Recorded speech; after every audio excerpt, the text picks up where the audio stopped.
So weren't the Rolling Stones out here just a few weeks ago? Anyone not like the Rolling Stones? Come on.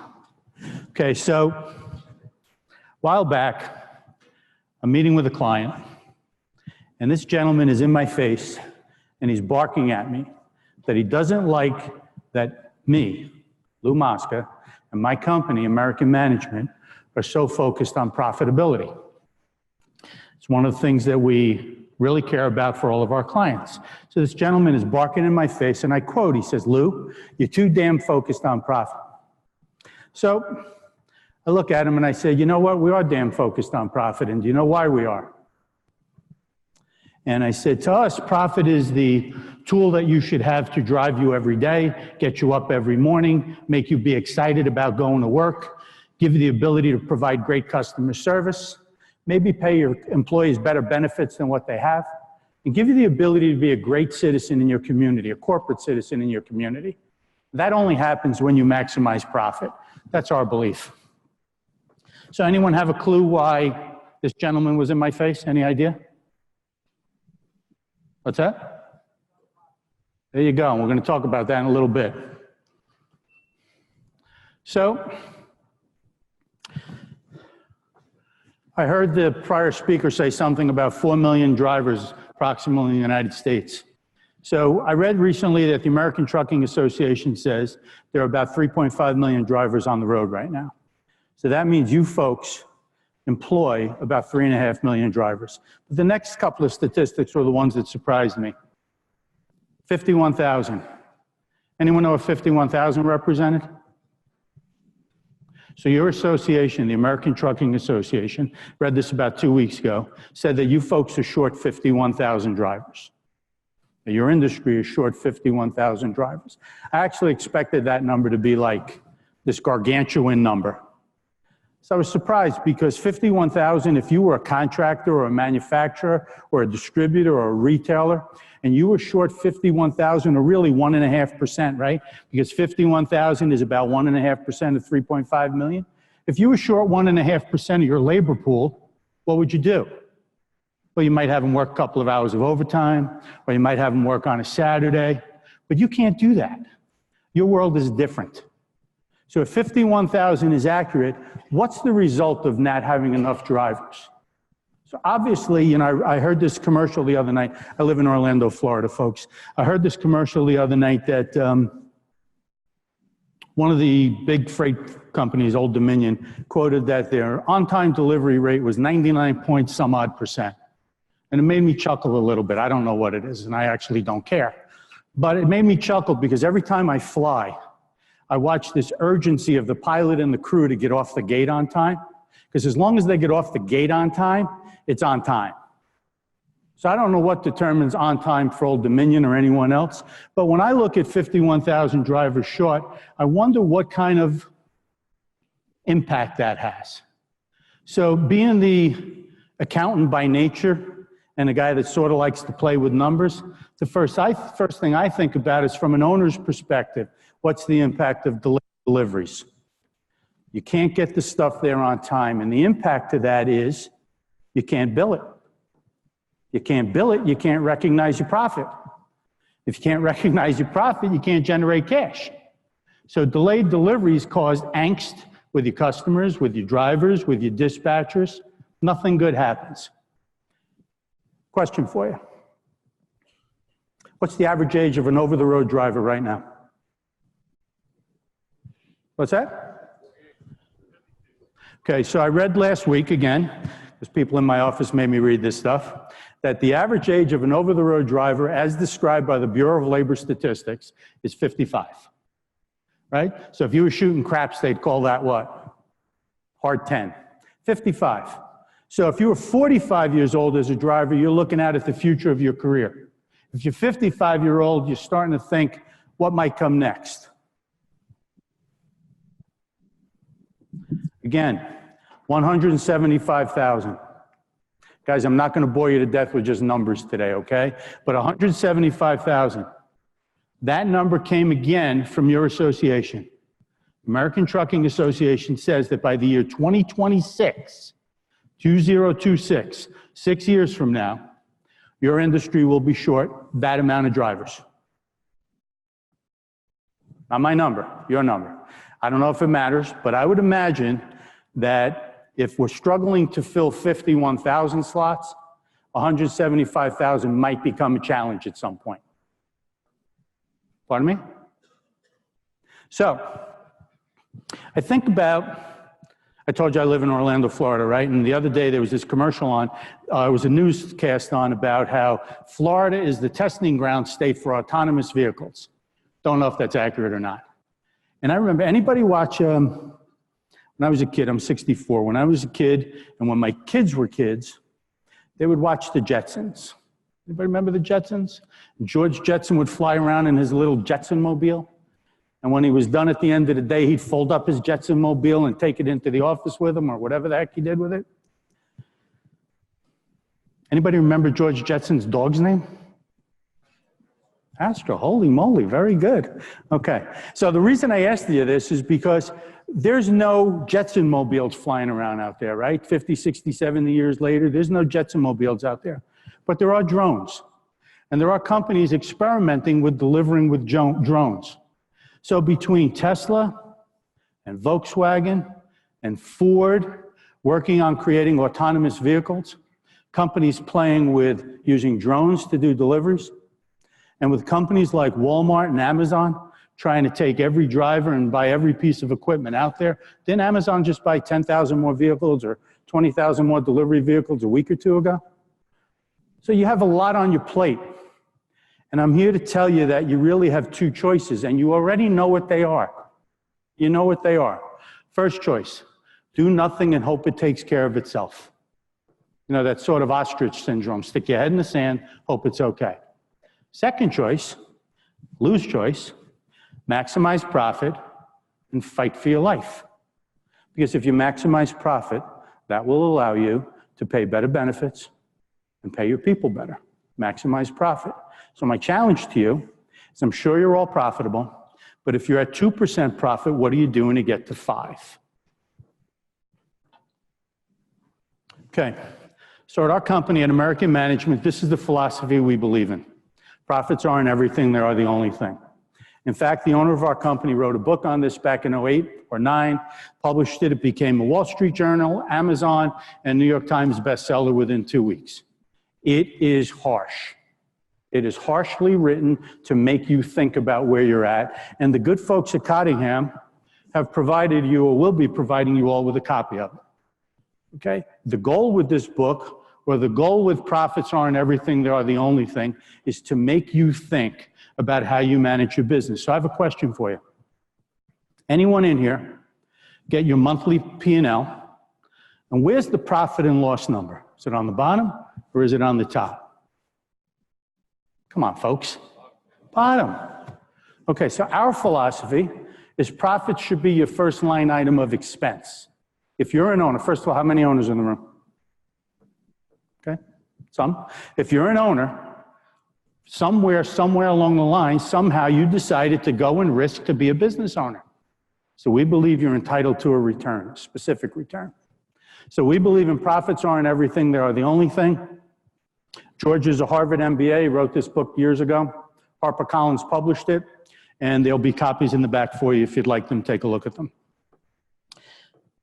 So before I tell you about a client of ours, I want to ask you a couple of questions. First of all, again, how many owners in the room?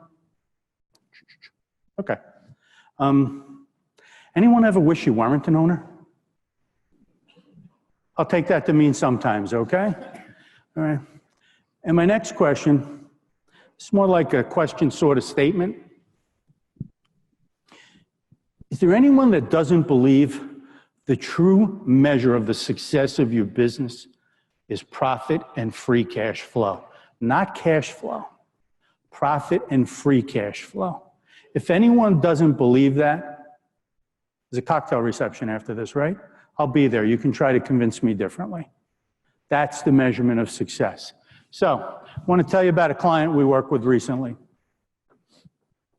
I'm going to tell you right out of the gate that I don't have anyone in my company that knows your world better than you do. Okay? No one. only one or two things here that are not accurate. First of all, the client's name was not Acme.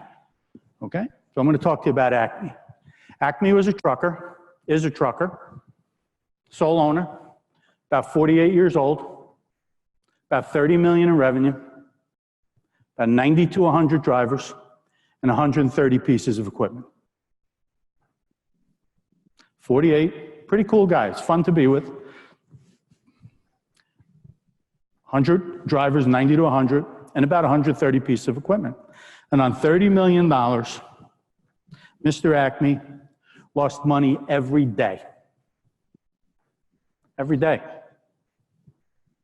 It was so alarming, the lack of controls.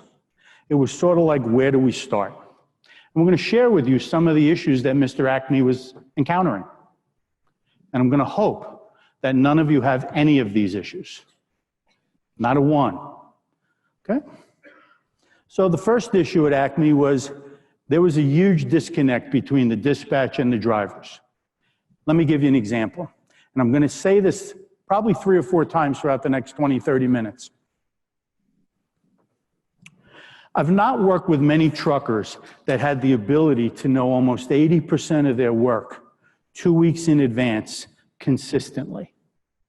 Not 2 weeks in advance on occasion, 2 weeks in advance consistently. Because of poor management, every day at Acme was a fire drill. I'm told I'm not allowed to say Chinese fire drill. It was a fire drill every morning. Every morning. Every morning, I hope this doesn't sound like anyone in the room, every morning, the dispatchers would call the drivers that they knew were not working that day, and can you come in, can you come in, can you come in, when they knew the work was scheduled 2 weeks in advance, every day. Disconnect between the general manager and the dispatch function. I've never seen an environment where the general manager was empowered to do whatever he or she chose to do, to the expense of the business. The dispatchers and the general manager were in constant conflict. So, $30 million trucker, 130 pieces of equipment, 100 drivers, knowing 80% of your loads 2 weeks in advance. How many dispatchers should you have? Come on, you guys are in the business, I'm not. How many? 6. Okay, 6, 8. Anybody else? Well, you got 5? Okay, so Acme had 14. 14. And take these first 2 tables here, turn them into a circle, and all the dispatchers were sitting around in a circle, and the general manager was sitting over here behind their glass wall. Am I correct, Michael? All right, sitting behind their glass wall, and the dispatchers would be barking at each other all day long. All day long, and making phone calls all day long. They're on the phone with their customers or their clients because the goods didn't move on time, things were late, and they're on the phone trying to make peace with their drivers all day long. And why our own abdicated responsibility to this general manager, I could never figure out. Guys, you have certain key indicators you need to have in your business to know how you're doing. Our friends at Acme, $30 million, losing money, 100 drivers, 130 pieces of equipment, had no clue of his cost per mile. So actually, when we challenged him on that, the answer we got was, so we said, Mr. Acme, show us how you calculate your cost per mile. And his answer was, we stopped doing it. Why?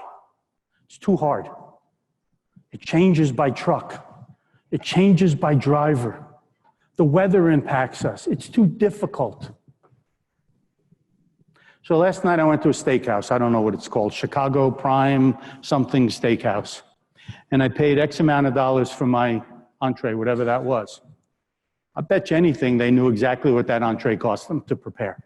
To purchase, prepare, plate, and serve. I bet you anything. So Mr. Acme had no clue of his cost per mile. I'm going to show you how crazy this got, guys, and I'm hoping you don't have any one of these issues, not even one of them. There were no daily KPIs or flash reports. You know what KPIs are, right? Key performance indicators. There was no daily tracking or measuring the results of the business. So nothing that said we delivered X amount of loads yesterday, we drove X amount of miles, X amount of drivers, this is what we got in backlog, this is what's scheduled for the next 3, 4, 5 days, no aging of receivables, no aging of payables. There was nothing to give Mr. Acme a measurement of what he or she was doing on a minute-by-minute timely basis. Okay. Near and dear to my heart, there were no cash flow management tools in place. I started by telling you there was only one thing about Acme I was not going to be honest with you about. That's the name of the company. Everything else I'm telling you is gospel. No cash flow management tools in place. So there was nothing to say we have $6 million in receivables. This is what we should be collecting by account over the next 2, 3, 4 weeks. And their accounts payable function works something like this. When an invoice came in on the Monday or the Tuesday, they paid it on the Tuesday or the Wednesday. If it was 2%, 10, net 30, didn't matter, wrote a check, sent it out. Didn't matter, wrote a check, sent it out. All right, so the whole concept of matching into a purchase order, The whole concept of matching it to a packing slip or a bill of material, just write the check. And you know what made it even worse? It's at the end of the month, if they got a statement from the vendor, guess what they did again? Come on, you smart people. They paid it again. So how can you afford to do this when you're not profitable? You borrow, and you go deeper and deeper into your line of credit. I'm not going to lecture you on a line of credit, but you all know a line of credit is not your money. It's not your money. So I'm a believer that every business, no matter what you do, if you're an underwriter, if you're a broker, if you're a trucker, if you're Amazon, I believe every business has two assets that are identical, every business. That is, you want great people, and you want to give them a great opportunity, so it's your people. And you need to have liquidity. Our friend at Acme not only was paying his invoice the day after they came in, his controller, who we told him to fire, because he caught his controller attempting to go into business with a friend to compete with him, our client wouldn't fire him. His controller paid a $105,000 tax bill about 4 weeks before we got there. And then guess what he did about 3 weeks before we got there? Take a guess. Paid it again. It's only money. It's only money. Financial reporting was not timely. So what's today's date? 31st. So most people close their books today. End of the month, July 31st, your month's over. So he'd get his financials August 31st. I'm not too happy about that, but August 31st. So when you get them a month late, now you got 2 months that you can't do anything about it, right? But worse than that is when you get them, you need to do something with them.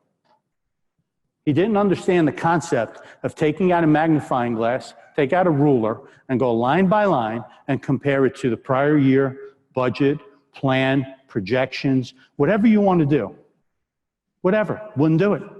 So even getting them a month late was meaningless.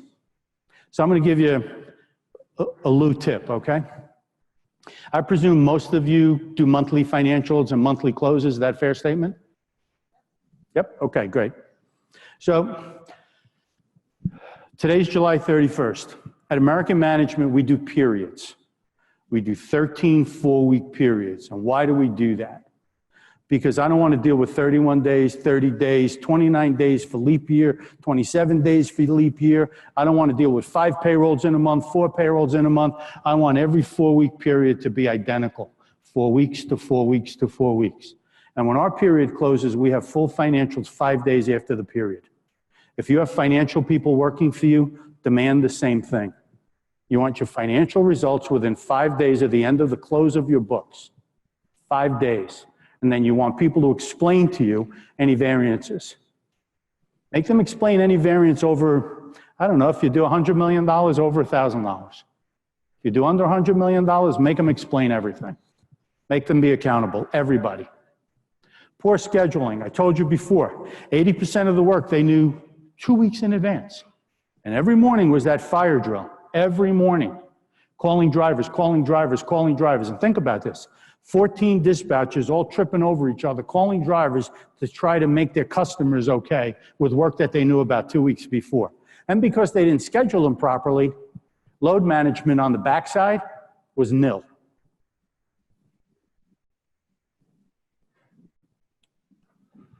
Driver retention was not an issue up till about 3 months before we got there. Then 100 drivers became 90 and 90 drivers became 85 because they didn't like the craziness that ownership and the general manager and the dispatchers couldn't get their act together. So drivers started leaving. They didn't demand more money, they just started leaving. And last but not least, which I do not understand in today's day and age, $30 million trucker had no dedicated budget, no dedicated effort, or no dedicated persons to recruiting. So if a driver candidate showed up at the door, whoever was available would say hello. If they got a referral, whoever was available would say hello. It's not a strategy. That's Band-Aids. So this is a real client. I was there about 2.5 months ago. 30 million, bunch of issues, and I hope you all look in the mirror and make sure that you have none of these issues. Okay, so my name's Lou Mosca. I'm the Chief Operating Officer and Executive Vice President of a company called American Management Services. And we believe wholeheartedly in the philosophy that profits aren't everything, they are the only thing. Now I want to preface that by telling you that I don't care what your business is. It's one thing to be profitable, it's another thing to be maximizing your profit. So if you're satisfied with where you're at, that's sort of like a sin to me. You should never be satisfied where you're at. And it shouldn't always be that I have to grow revenue. It should be that you can manage yourself better than what you're doing. So I don't believe, and American management never believes that the way to improve profit is to do anything unethical, illegal, or immoral. In fact, what we believe in is 100% transparency and 100% accountability, beginning with ownership, down to the janitor, and back to ownership.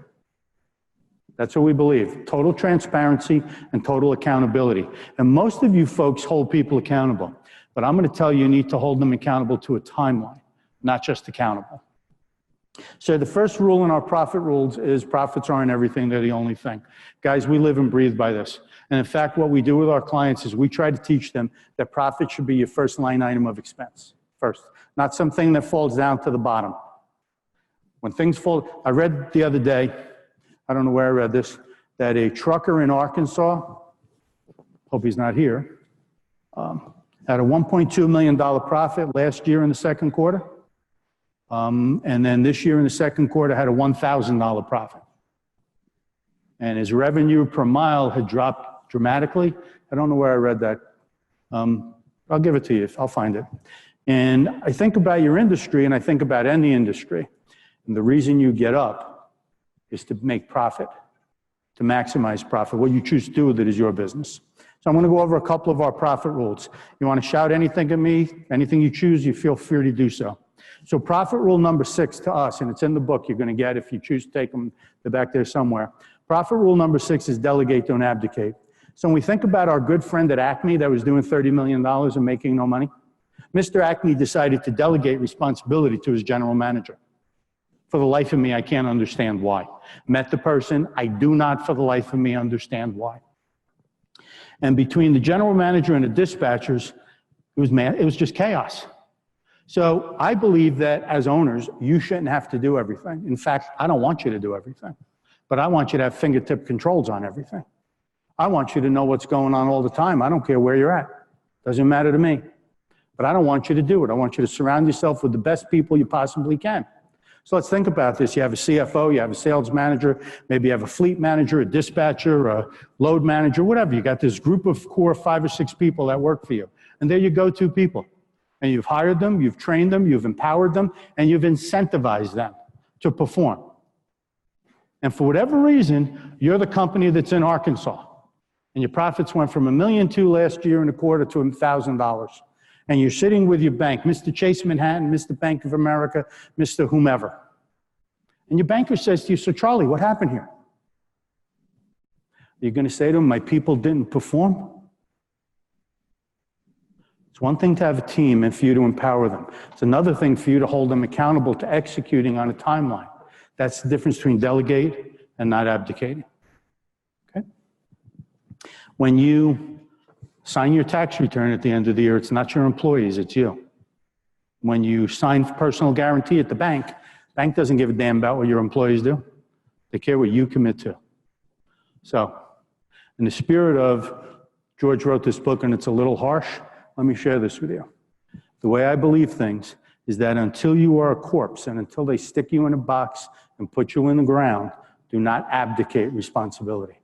Delegate it and control people. Pay for performance. I read something about a presenter tomorrow that believes incentives should be tied to safety. Our good friends at Acme had a rudimentary pay for performance plan. So was Acme profitable? Anybody remember? Did Acme get timely financials? Okay. Did Acme have a cash flow problem? Right.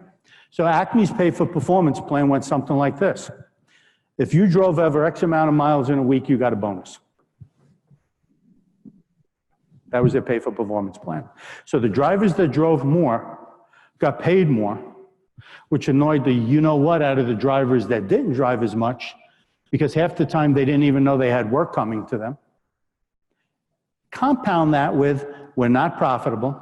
We don't know what it costs us to do our own business. We don't know our cost per mile, but we're going to pay bonuses on top of it. So contrary to what anyone in the world might tell you, I will tell you the following. If you're going to set up an incentive plan or a pay for performance plan for anyone in your organization, and it's not tied to profit or gross profit, throw it away. We're supposed to be safe. We're supposed to be on time. We're supposed to take care of the equipment. We're supposed to do good customer service. We're supposed to show up to work. We're supposed to not steal from our employer. Are you kidding me? If you're going to set up an incentive plan, which I totally believe in, a pay for performance plan, don't do bonuses because they usually turn out to be subjective. Incentive plan tied to individual productivity. Individual. So I'll give you an example. Mr. Acme had, I told you, about 100 drivers that went down to 90 or went down to 85.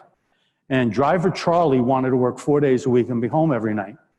And driver Debbie wanted to work 5 days a week and be home every night. But driver Bill was willing to work 87 days a week and never come home. So the incentive plans that we believe were required for them needed to be tailored to each individual driver's performance, tied to profitability. And of course you need to have safety and all the other good stuff you need, but only profitability, folks. So pay for performance is what we believe in. 1,000%. We believe that's the delta you need to get you from where you're at, 2% profit, to where you need to be, 5% profit. So I was with two owners last night, two business owners. One was a client of ours 18 years ago somewhere in Chicago, Todd? Okay, and one was a gentleman I've known for a few years through a radio show that we're both involved in. One does $20 million and makes 2% profit. One does $30 million and makes 15% profit. The $20 million has millions of dollars in debt. The $30 million has no debt. No debt. Pay for performance.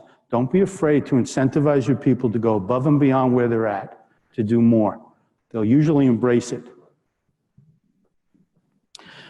Profit rule number 12. I joke about this because my mother-in-law really doesn't look like that. But don't treat sales like your mother-in-law. What I mean by that is every owner I meet with tells me I did 20 million last year, I want to do 25.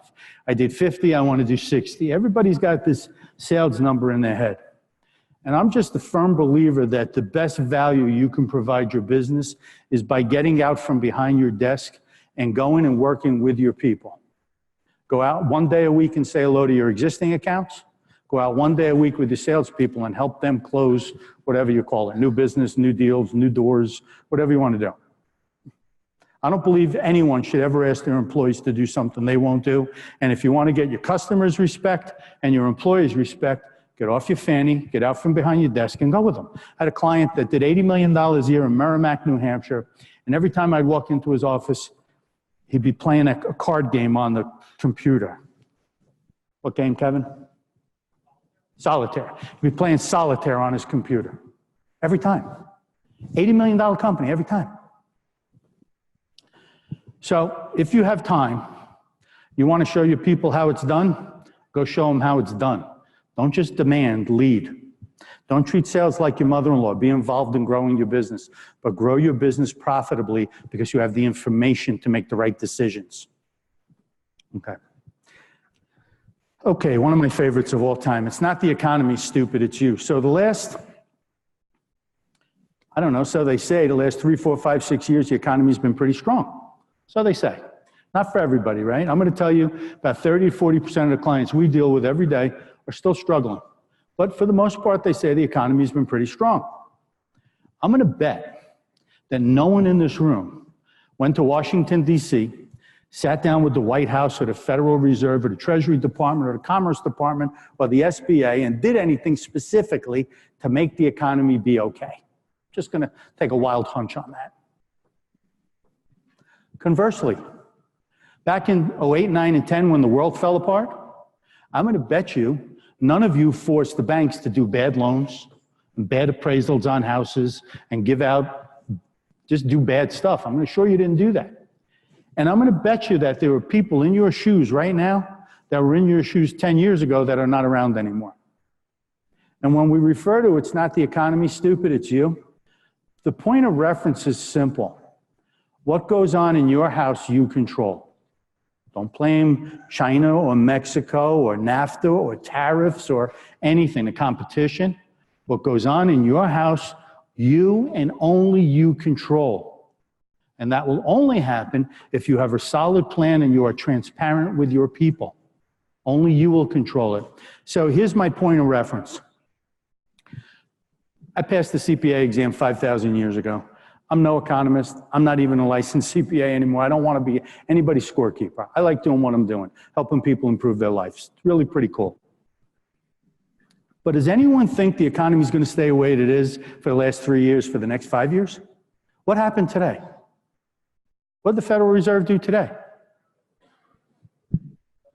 They cut the interest rate. It's just a quarter-point cut, but I've never heard of the Federal Reserve cutting the interest rate in advance as penicillin. That was a quote I read about 10 days ago.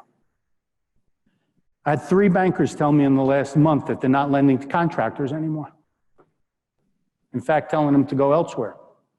I've read that car dealers are not taking deliveries of new cars because their lots are too filled. I have a contractor I've dealt with on the west coast of Florida that built 59 homes 2 years ago, 39 homes last year, and this year in his first 3 months of his fiscal year had not started one. I don't know where the world's going, but what goes up, got to come down, right? It's got to happen.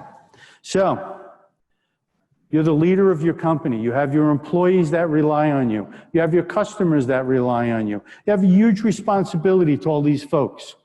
How prepared are you going to be for the next whatever happens? I don't even want to use the word downturn. How prepared are you? So here's my questions to you. If you have too much debt, what are you going to do about it? And if you don't know if you have too much debt, you have too much debt. How liquid are you? All right, whatever amount of cash you have in liquidity, it's not enough. So I had someone ask me last week on a radio show we were on, you know, and thinking that the economy might start to slow down, how do you know, what advice would you give someone that still wants to make a major acquisition? You know, $2 million printing press, you know, 5 tractors, whatever. And my philosophy is that if you can afford to pay double the monthly payment, instead of just the monthly payment, you probably have a strong enough balance sheet that it makes sense. But you can't predict revenue 2 years from now. You can't predict the world 2 years from now. You don't know what's going to happen. So it's not the economy, stupid, it's you. If things turn and you're too leveraged, it's your fault. It's your fault. You had time to do something about it. You can't pay off debt quick enough and build liquidity quick enough, my opinion. And what happens is you don't, and then it becomes panic. You can't cut your way to success, folks. You have to manage your way to success. Profit rule number 7 is live or die by a real plan. So I'm 64 years old next week, right? And I've been doing this at American Management for 21 years. In different life, I owned a bunch of businesses, did real well with some, real not so well with others, okay? So live or die by a real plan. I'm going to tell you in my 21 years, I've probably worked with thousands of clients myself, and I can't count 5. Uno, dos, tres, cuatro, cinco, 5 that have had a real plan. Everybody's got a sales budget.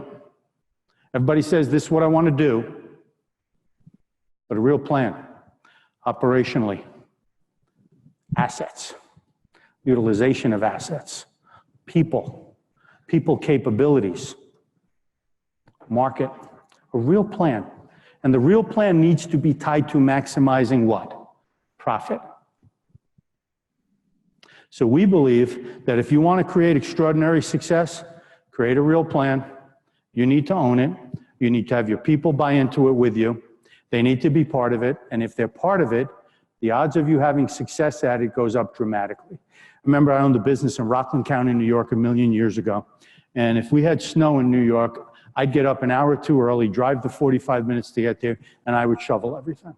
Because I didn't think I had the right to ask my people to do something I wouldn't do. Okay, so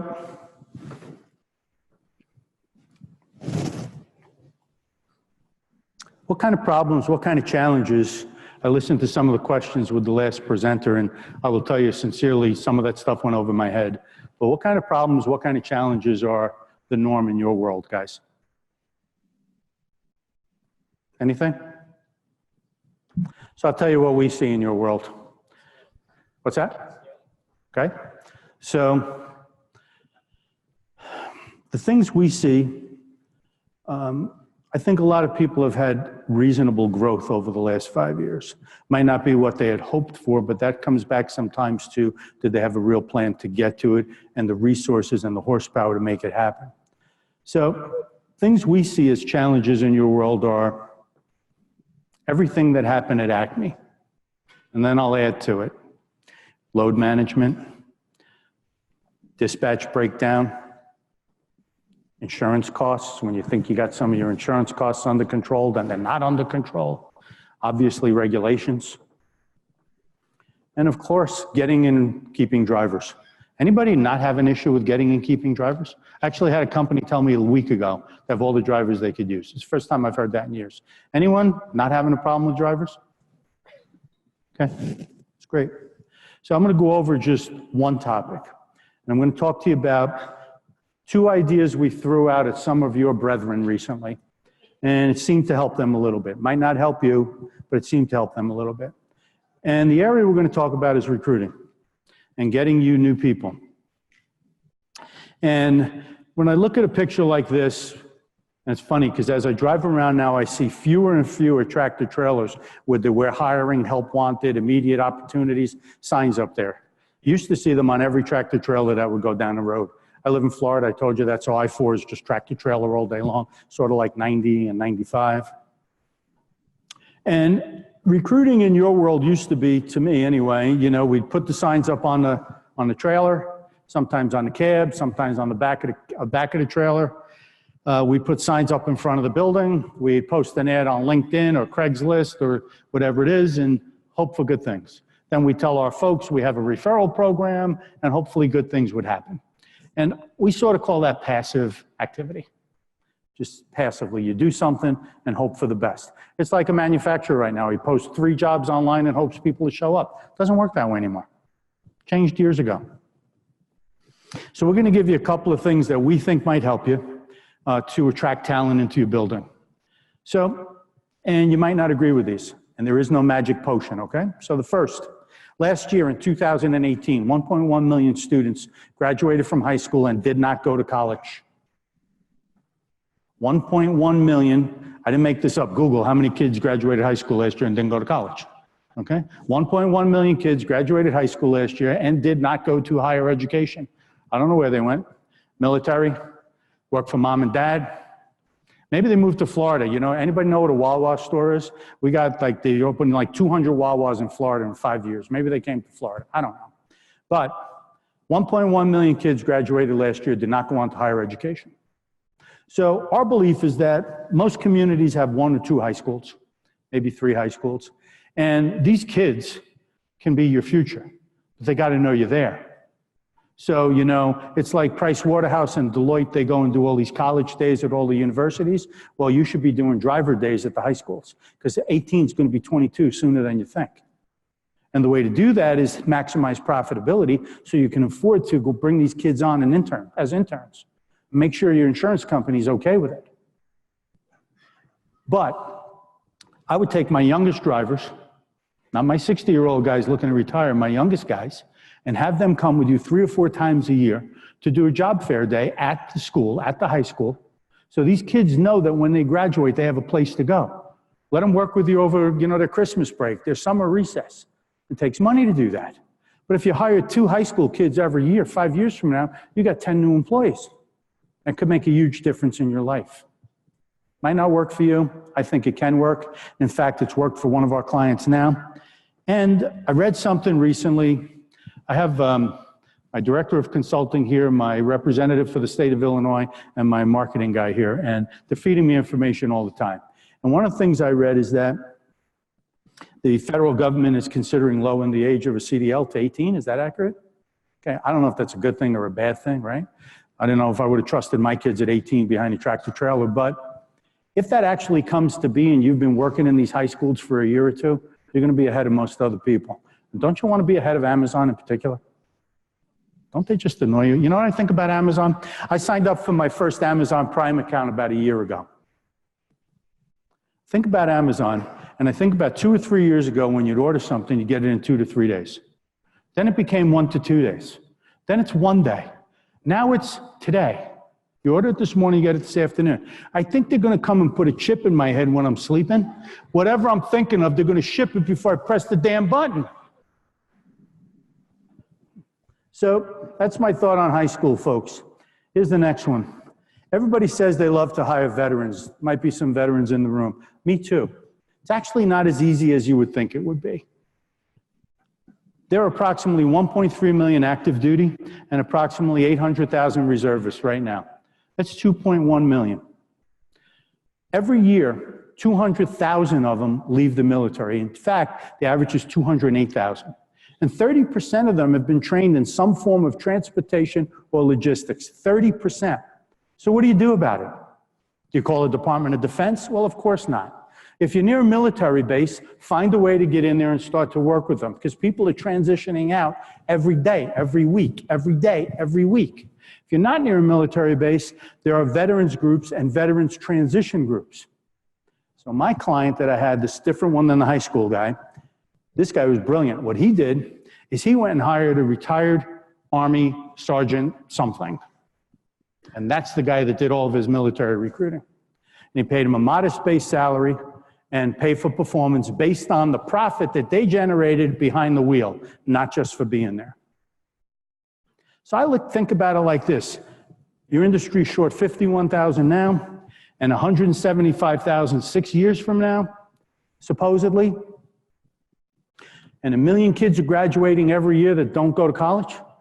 And 200,000 people are getting out of the military every year, of which 30% have a background that's sort of quasi-similar to you. Guys, this takes a full-time effort. Real-world full-time effort. Not something you just post an ad in a bulletin board or a brochure. Full-time effort. So those are my 2 thoughts on helping you from a recruiting perspective. Now I have a pop quiz for you. I need you to indulge me for about 10 minutes. I have 10 questions for you.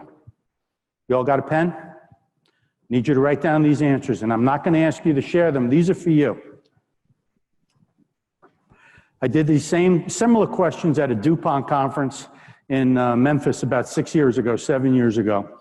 And what I want is for you to get a snapshot of yourself. First question. Do you have all the drivers that you need? Simple yes or no, guys. Simple yes or no. Do you have all the drivers you need? Just give yourself a yes or a no.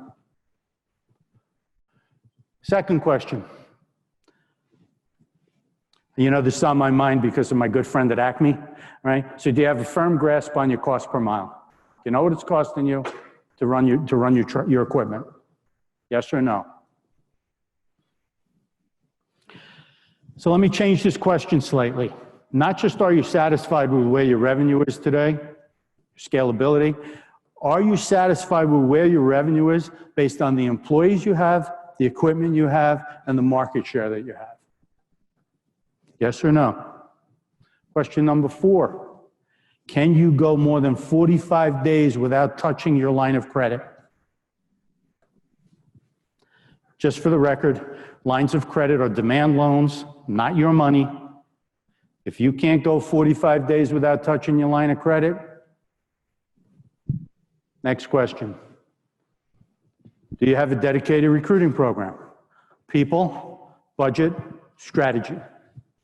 Not just, we post ads and hope.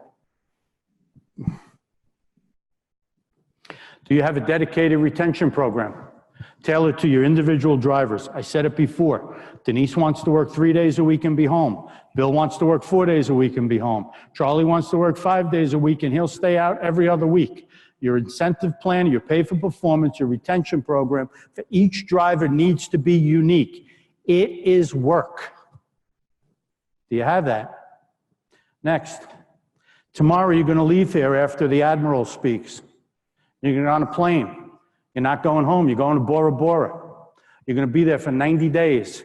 You're not going to notify your office. You're not going to call your general manager. You're not going to call your dispatchers. You're not notifying your kids. No one. Your business is going to operate flawlessly. You're not there. You're not the glue in the middle. Yes or no? Is your net profit right now at the upper quartile of your industry? If you don't know what it should be, then it's not. Right? Federal government posts SIC codes, tells you in the SIC codes what the upper quartile in your industry should be yielding in net profit based on your size, revenue, employees, and asset count. If you don't know how to get it, call your accountant. Make them earn their money. So your net profit match upper quartile.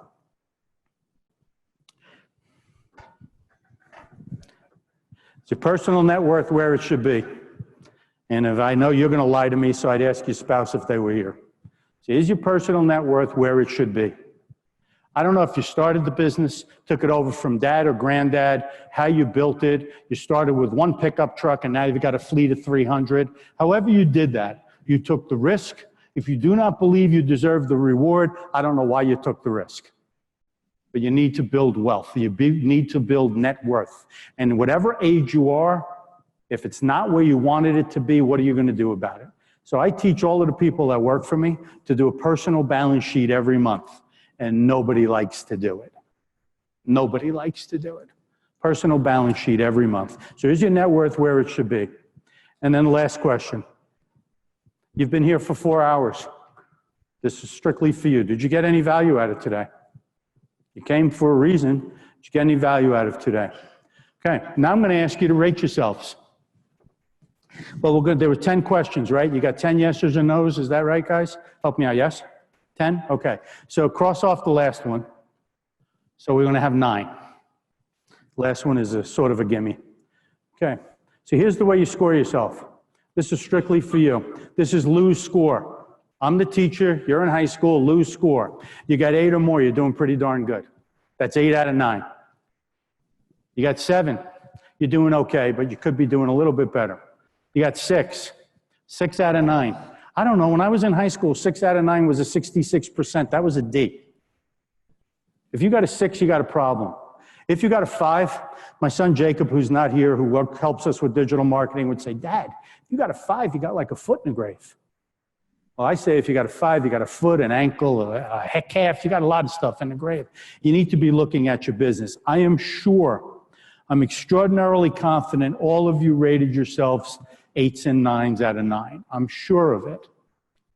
But if you didn't, the goal was to make you look in the mirror. That was the goal. Okay, so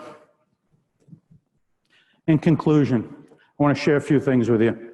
We talked about American Management's profit rules. Books are in the back. You're welcome to them if you'd like. And our profit rules are really pretty simple. You're in business to maximize profit. Profit isn't everything, it's the only thing. We talked about live or die by a real plan. We talked about sales not being your mother-in-law. We talked about delegate, don't abdicate. We talked about different facets of how we believe you can manage your business. Now, guys, all of this sounds harsh and draconian. It's not. It's just discipline and accountability. You either want spectacular or you don't. There's really no middle ground. You either want spectacular or you don't. And if you don't have spectacular, it's your fault. Okay? So we talked about that. I want to tell you that we are a for-profit consulting firm based out of Orlando, Florida. There is no way on God's green earth do we believe we know your business better than you. Just never happened. What we believe is that when an owner knows what they want and what they want to get to, a quality consulting firm can provide that foot in the you-know-what, that muscle, that horsepower to get you there quicker and to keep you on path. That's exactly what we believe. I'm told I have 4.4 minutes left.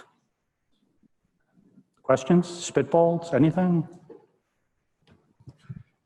Anybody want to know what happened with the guy that was barking in my face? Remember him? He's barking in my face.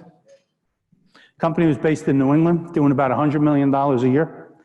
Had 13 businesses under one umbrella. No financials. Tax returns were 3 years in arrears. So every month they just wrote checks, estimated taxes, estimated taxes, estimated taxes. So he brought us in. We wound up firing 4 in-laws. We found $800,000 in checks sitting on someone's desk for 3 months that they didn't deposit. We got his insurance costs down by $3 million. Got all of his tax returns up to date, so we got significant refunds. And today when I talk to him, his name is Tom, he'll say to me, I know. It is all about the damn profit. I know. He's a great student. Anyone want to know what happened with Acme? Remember Acme? What do you think happened with them? What's that? So Acme's not out of business, but we resigned. They're not going to listen, we're not going to stay. Not going to listen, we're not going to stay. You either want something or you don't. You want to waste time? Call someone else. Okay. Folks, I'm out of time. It's a privilege meeting you all. I hope you all have a great time. Chat maybe tonight.